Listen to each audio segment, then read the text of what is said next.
In this video you will learn a fun way to use colored paper and how to turn one panel into two unique cards. I'll show you how to work creatively with dies, add depth with a die and embossing combination, stamp in just the right spot and even fix little mistakes. I'm using the brand new Carla Creates Christmas products by Fasten Creative to make 4 Christmas cards. Let's get started!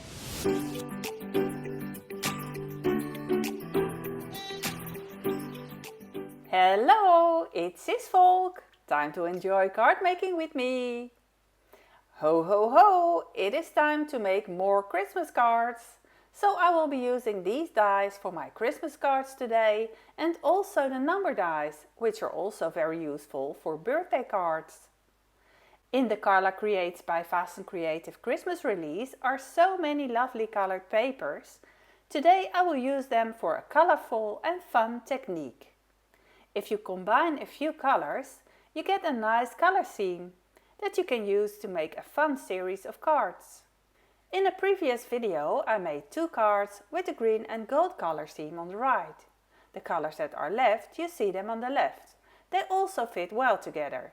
We will use these papers for today's cards. We can also combine opposite colors together. When we take dark red and dark green with the beige, you also have a nice Christmas color combination. This also works for the other colors. The beige, pink and lighter green combine together well, and we can add craft or gold as well. I use the beige paper as a base card, and I cut it in half and fold it in half to make 2 base cards. One side is more smooth than the other. I choose the smoothest side as the outside. I make a fold line on that side because I bend the paper outward. This gives you a nice clean seam. For today's technique we will use this color combination and we need double-sided adhesive. From each sheet of paper I cut 2 10.5 cm by 15 cm panels. Now I have silver glitter, purple, pink, light red and dark red, and there's also a blue sheet hidden behind it. A fun and bright color combination. These papers I will cut into paper strips. I made them all 1/4 inch wide. For me easy to see on the guillotine. And a nice width. 1/2 centimeter is too small and a centimeter is a little wider. It looks like a lot of work to cut them all, but it took me only 6 minutes with the guillotine trimmer. Which is my favorite, by the way, because you don't need to replace your blades and you can cut multiple papers at the same time. For the small strips I only cut 1 piece of paper at the same time. It is precision work. You will see it when you cut crooked. I leave about 2 inches. These scraps I will use for other purposes, but I could cut everything to the last strip if I want. The first strip I cut off at the place where the ruler indicates 1/4 inch. The first strip won't have that width. It is only useful for the ruler and to start cutting the next strip. This first strip is wider and I keep it apart. It is useful as a first strip to start with in a moment if I want. Now you see me cut in a strange way. It is a way to cut very precisely if you want to cut small pieces from a short piece of paper. I use that top red paper as a guide, keeping the bottom paper straight. Having it there now, I can align the paper close to the bottom ruler and be precise in where I cut. Would I have wanted more than 4 cards with a striped pattern, I wouldn't have cut them in small card panels, but would have cut directly out of the A4 paper. I hope you now have an idea of how to cut the paper strips. Here you see all my paper strips. And now I am looking in the order I like best. I could do it in color order, which will look very neat, or I could just do it randomly and don't worry about the order, which also will look nice. I might only keep in mind that I will use an equal amount of colors. But now it is time to play and have fun. We will take a roll of double-sided adhesive. A large sheet of double-sided adhesive will also do. As a base layer, I take a piece of paper in the width I need. It is just thin, cheap printer paper. It can be anything, you won't see anything of it eventually. Then you stick the double-sided adhesive on this strip of paper. You could use glue, but I don't recommend it because it dries too fast and can bulge the paper. And also we will need a good coverage of the adhesive layer to glue the strips in place. Once there is enough adhesive on one side of that paper, press it down firmly using a bone folder, or maybe you have something else like a gift card that you can use. I peel off a small part of the protective backing and I secure the strip with magnets and align it to my work mat. It is not very necessary to align it, but it can be useful. Once you peeled one backing off, you can place it back halfway. It makes it easier for you to have a small adhesive space. Now we start to stick the first strip. It is important that you place this first one straight. The placements of all others depend on it. I turn the paper to have a better view. I start on one side where I first stick down the first bit. Now I can still move it around a little and then I stick the rest of the strip. All others will follow next. You see that it is best to only have one tiny piece touch the tape, and when it is in position, only then press it down. I chose to stick the strips in random order. The adhesive is very sticky. If you make a mistake, you are in trouble. Or you can fix it with a little glue. You keep on sticking strips until you reach the protective backing and you remove that to stick new strips. I kept going until I reached the end of the paper. Having this long paper, there is enough material to make 2 or 3 cards. Now I repeat this for the rest of the strips on another piece of paper. For the first strip, I take one that is some wider. The first one can be cut when the size of the panel needs to be adjusted. All other colors that follow are 1/4 inch strips, and I stick them by color order now. I only have a small piece of stickiness visible, so that my hands cannot accidentally lean on the sticky tape. I keep going until there are no strips left. At the end, I added the strips in random order again. I might use that part for die cutting. Now we will have to cut these striped panels at the same size as the card. The top silver one is some wider, so I can cut it below the blue strip.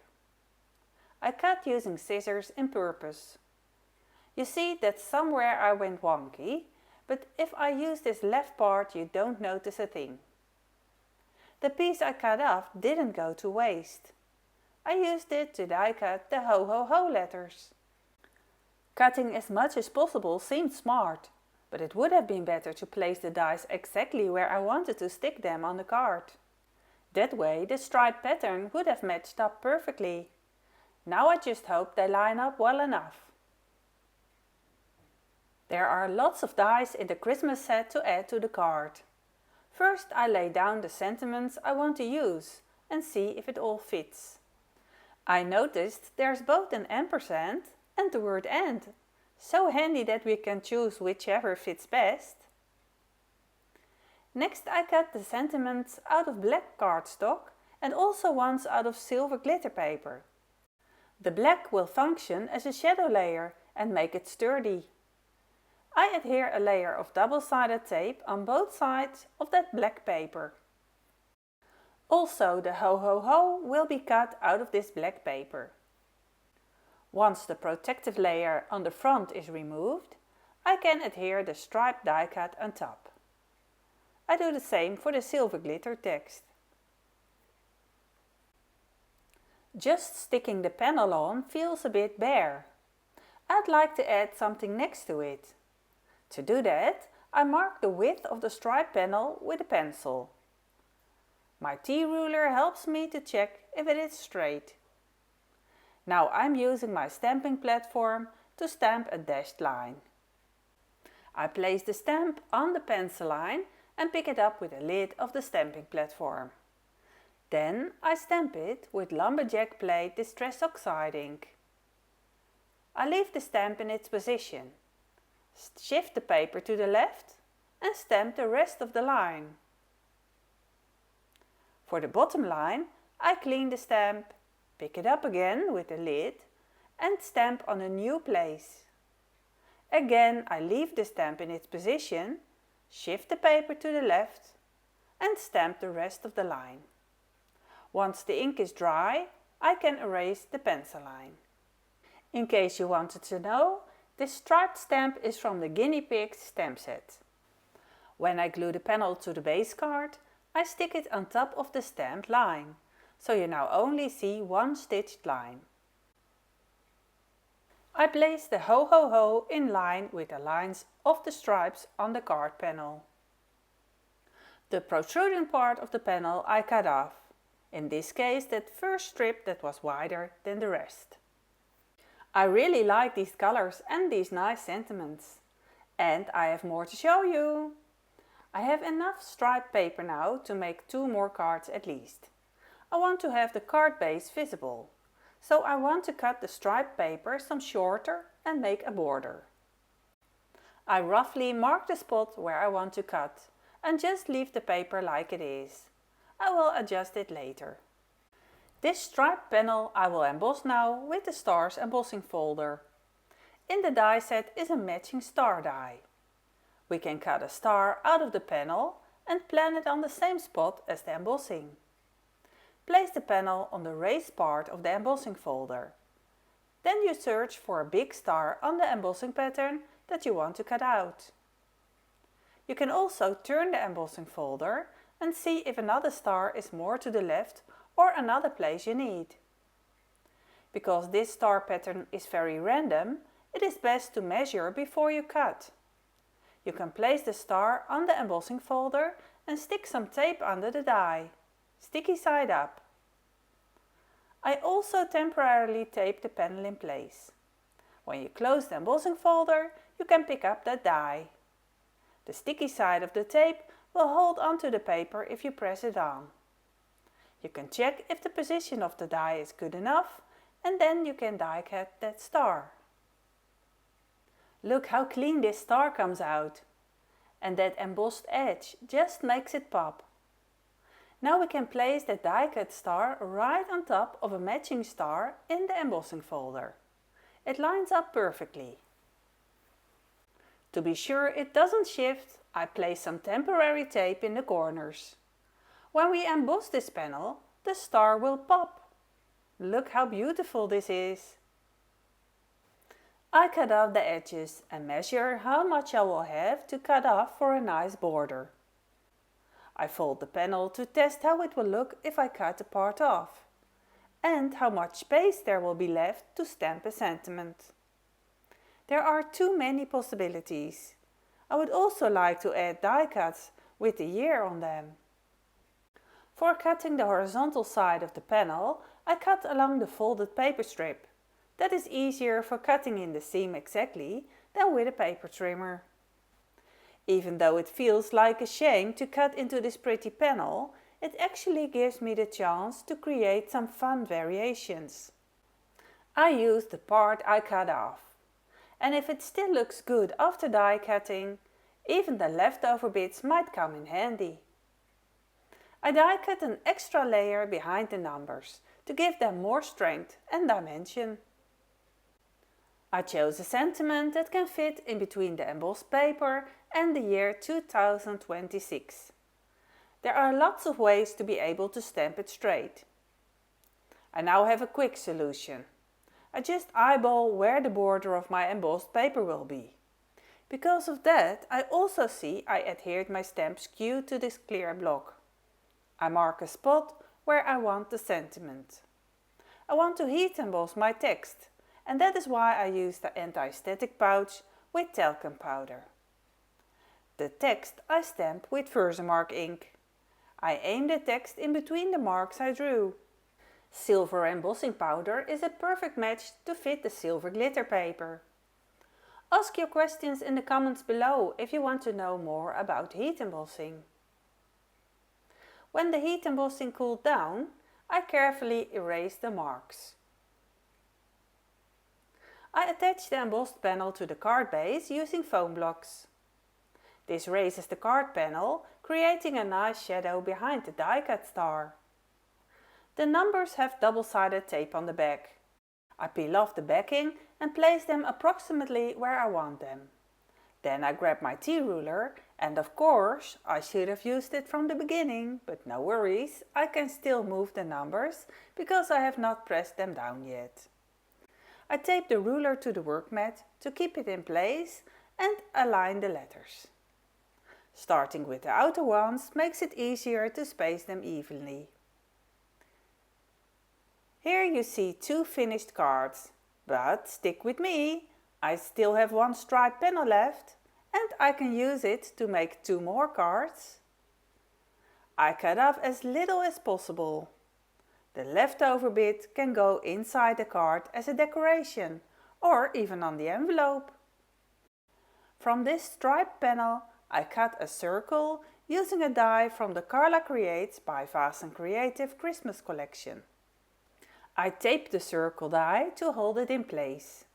I cut the caps for the bubbles from silver glitter cardstock and also add a black backing with double-sided tape so I can layer them easily.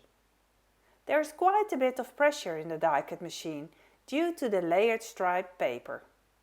My tape gets pressed very firmly into the paper. On one side some stickiness is left behind and on the other the blue strip tears. I don't panic easily. There's always a way to fix small mistakes. The stickiness I remove with a glue eraser. Remaining glue stains will be hidden by the silver cap. And the torn paper, I cover that with a die-cut bubble. I plan to add one there anyway. On top of the red bubble, I also place a silver cap. Cut from the same die, just without a bubble shape. There's also this die, it fits over the bubble shape. I cut it from silver paper and now I will show you how to stamp on it. Take a scrap piece of paper and use it as a template. Die cut the shape you want to stamp on.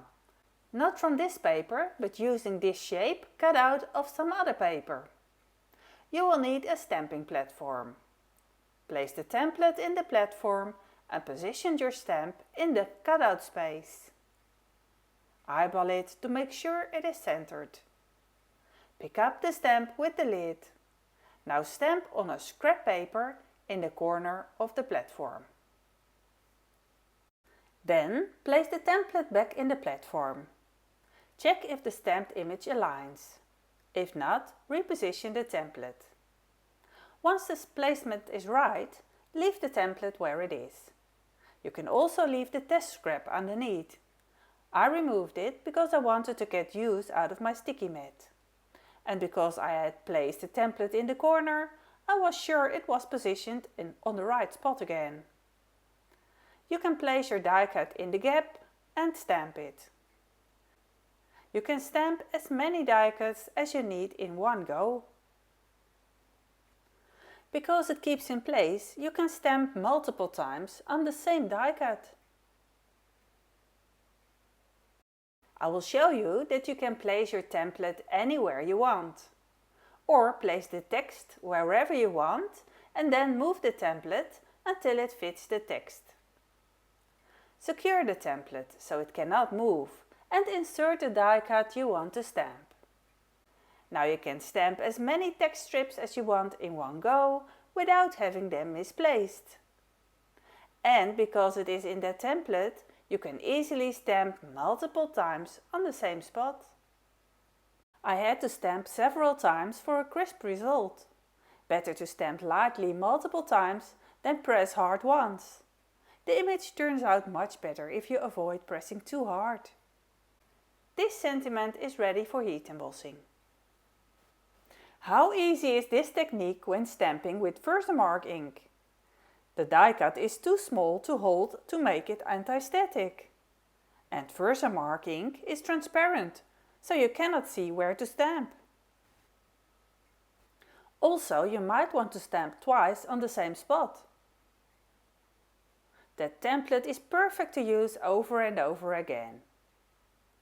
I didn't use this text banner, but heat embossing with white embossing powder on red paper is a great reminder to use for a next Christmas card. On the card base I will also stamp a sentiment. To find the right spot to stamp on the card base, I temporarily place the striped panel and the red bubble on the card. I pick up the stamp with the lid, remove the panel and ink it with the Memento Lux in the color Nautical Blue. I heat emboss this sentiment with bridal tinsel embossing powder. It tones down the blue, but gives it a glossy, shiny finish. Memento Lux ink is a pigment ink, and the bridal tinsel embossing powder is a pearlescent embossing powder with a soft iridescent shimmer. I assemble the card and add bows in matching colors. I trim the long string from the red bow and I cut off the string from the blue bow completely. The red bubble I stick on raised. To fill the white space, I add some small silver stars die cut from a smaller star die. I reposition the red string so it hangs straight, but the bow remains tilted. That was card number 3. For the fourth and final card, I used that same circle die cut. I stamped the Dutch sentiment Happy Holidays on it, using the same ink and embossing powder. I decorate the bubbles with blue and red bows. Again, I cut off the string from the lower bow. I want to make it look like it's laying down instead of hanging. Around the blue bubble, I wrap a silver thread. It looks great next to the striped bubble. I add a few pine branches in purple, blue, red and pink. If you layer them lightly shifted, the colors underneath act like colorful shadows. A fun effect. Whatever is left, I glue on the inside of the card. 2 cards from one striped paper panel. And I even have a little bit left to decorate some envelopes. I cut the bubble from one panel and used it as a reverse bubble on another. Here is another card using a small strip of the striped panel. I cut the Ho Ho Ho sentiment from the leftover strip. The stitched lines next to the striped paper add a nice detail. That star embossing folder is so beautiful, I am glad I used it on the striped panel. The die cut star adds just the right touch. And the numbers? I cut them from the remaining scraps. You can find all the details and links in the video description below. Check out my social media for more card making inspiration. Feel free to leave a comment and a thumbs up to show your appreciation.